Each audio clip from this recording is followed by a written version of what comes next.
If energy cannot be created or destroyed, where exactly does your fat go when you lose weight?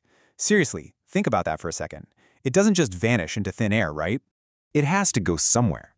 The answer to this incredibly common real-life problem doesn't actually lie in a biology textbook, but rather in the fundamental laws of physics.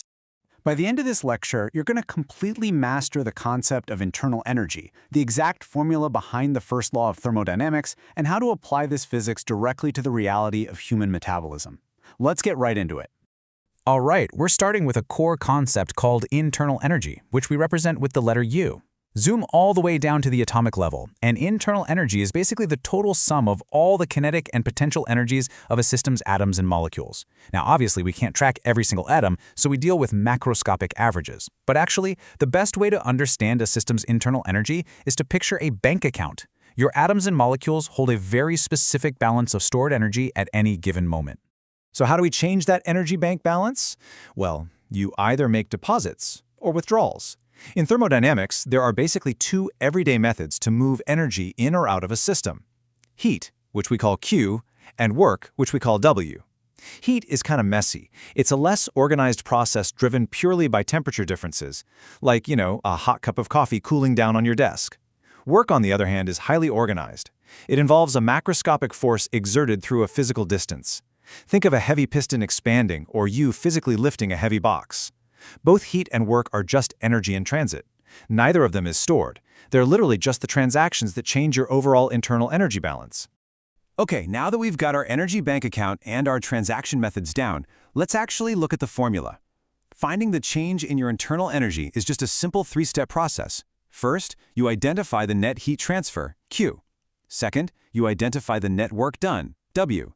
And third, you calculate the change in internal energy, which we call delta U. And that brings us to the first law of thermodynamics. Delta U equals Q minus W. In plain English, the change in internal energy of a system equals the net heat transfer into the system minus the net work done by the system. Now wait, pause right here, because this next part is incredibly important. The absolute #1 mistake students make with this formula is messing up the positive and negative signs. So let's map these tricky sign conventions out right now. If Q is positive, heat is transferring into the system. You're making a deposit into your account. If Q is negative, heat is leaving. Pretty straightforward, right? Now for work, it gets a little flipped. If W is positive, work is being done by the system on the outside world. This is an energy withdrawal, which is exactly why we subtracted in the formula. But if W is negative, work is being done on the system. Let's make this crystal clear with a concrete example. Suppose you have a system, and 40 joules of heat transfer into it. So Q is positive 40. But at the exact same time, the system does 10 joules of work on its surroundings. So W is positive 10. We plug this right into our formula. Delta U equals 40 joules minus 10 joules. That means the net change in internal energy is positive 30 joules. Our system's energy bank account just grew by 30 joules. Now let's look at a totally different setup. Example 2. Imagine heat is rapidly leaving a system. Let's say 150 joules of heat transfer out. That makes Q negative 150. But simultaneously, the outside world is doing a massive amount of work on the system, 159 joules of work to be exact. Because the work is done on the system, W is negative 159. So plugging that in, delta U equals negative 150 minus negative 159. Two negatives make a positive, so our final delta U is positive 9 joules. Notice how entirely different inputs, a completely different set of transactions, can still give us a very specific calculated final state. Now, you might be looking at these examples and asking a really common question. Wait a minute, does it actually matter exactly how the energy gets into the system to reach that final state? Like if we start at 10 joules and end at 20 joules, does the specific mix of heat and work matter at all? The short answer, no. And this brilliantly illustrates a vital concept called path independence. Your internal energy, U, depends strictly on the current state of the system, not on the method or the path you took to get to that state. Heat and work, those are highly dependent on the path you take, but the actual change in internal energy, delta U, is perfectly path independent. If a system goes from state A to state B, the total change in energy is mathematically identical regardless of what transactions caused it. All right, let's take this out of the laboratory and into the real world. It's time to look at arguably the most fascinating thermodynamic system on the planet, the human body. We're going to apply the exact formula we just learned to the thermodynamics of human metabolism. Think about the daily physics of just being alive. First off, your body is constantly doing work on the outside world. You're moving, you're breathing, your heart is pumping blood. Because your body is doing work, W is positive, which, remember our formula, drains your internal energy. Second, your body temperature is almost always higher than the room you're sitting in. That means you are constantly losing heat to your surroundings, making Q negative. The result of all this, the human body is constantly losing internal energy. Delta U is continuously trending negative just by you existing. So if we're constantly bleeding internal energy, how do we stay alive? Simple, we eat. Food adds chemical potential energy right back into our system. Technically speaking, food input is a form of work being done on the body. And here's a totally mind-blowing fact to put things into perspective.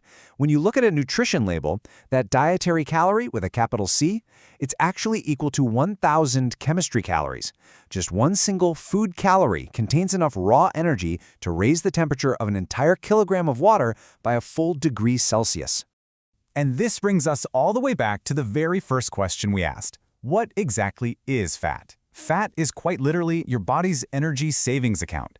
If you overeat repeatedly, your delta U becomes positive. Your system is taking in more energy than it's spending through heat and work, so your body stores that extra internal energy as fat. On the flip side, if you diet and restrict your energy intake, your delta U becomes negative. To survive, your body metabolizes its own fat to maintain its temperature, making up for that negative Q, and to keep doing work. Dieting isn't magic, it's literally just physics. You are forcing your body to spend its stored internal energy. But wait. Let's think about this logically for a second. If eating food adds energy to the system, and absorbing heat also adds energy to a system, could we hack biology? Could you theoretically just skip lunch, go outside, sunbathe on a rock like a lizard to absorb heat, and use that thermal energy to maintain your fat stores or power your physical work directly? Unfortunately for anyone hoping to diet by sunbathing, the answer is a hard no. And this highlights an absolutely crucial rule. Living systems are not perfectly reversible. While your body can easily break down stored fat to produce heat and perform work, you cannot run that machine in reverse and convert heat transferred into your body back into stored fat. Metabolism is an irreversible thermodynamic process. Complex biological systems can break energy down, but they only build it up in highly specific ways, like plants using photosynthesis to convert light into chemical energy. For us humans, we just have to eat. Okay, before we wrap up, let's quickly summarize the absolute key takeaways from today's lecture. First, the first law of thermodynamics dictates that delta U equals Q minus W. Second, while heat and work are the active methods that change your energy and they depend heavily on the path taken, your total internal energy is completely path independent. And third, weight loss is just the physics of maintaining a negative delta U over time, forcing your body to spend its stored internal energy. But all of this leaves us with a massive, genuinely fascinating mystery. If energy is always perfectly conserved in the universe, why does the human body have such incredibly low efficiency when converting that internal energy into physical work? I mean, most of the energy we burn is just completely lost as heat. Why can't we build an engine, or a biological body for that matter, that is 100% efficient? Well, the answer to that puts a hard limit on the entire universe, and it's exactly what we're going to unpack in our next explainer on the second law of thermodynamics.